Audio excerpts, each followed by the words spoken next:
Hello everyone, Bharat की कहानी में आज हम जानेंगे कि ईस्ट इंडिया कंपनी को दीवानी कैसे। बात है 1600 की, जब क्वीन एलिजाबेथ फर्स्ट इंग्लैंड की महारानी हुआ करती थी।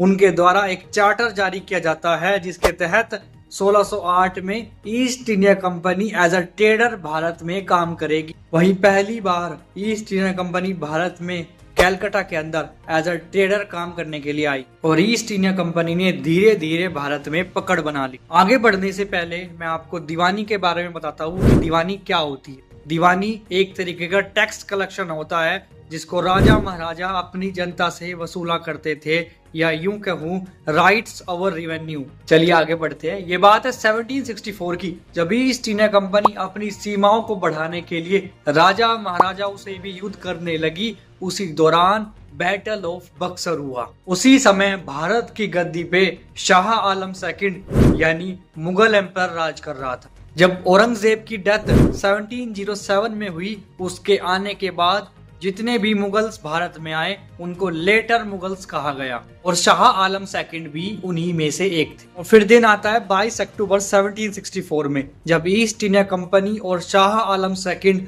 युद्ध के मैदान में आमने सामने हो जाते। शाह आलम अकेला नहीं था, उसके साथ बंगाल का निजाम मीर कासिम और अवध का नवाब सिराजुद्दौला भी था। इसी के साथ ईस्ट इंडिया कंपनी का मेजर हेक्टर मुनरो था। इतनी बड़ी सेना होने के बाद मुगल बादशाह ईस्ट इंडिया कंपनी से जीत नहीं पाया। इसके बाद ईस्ट इंडिया कंपनी ने ट्रीटी ऑफ इलाहाबाद को साइन किया और उसी के साथ साथ दीवानी को भी अडॉप्ट कर लिया। और इन सब के बाद ईस्ट इंडिया कंपनी ने धीरे धीरे सभी युद्ध जीतने के बाद भारत में पकड़ बना ली।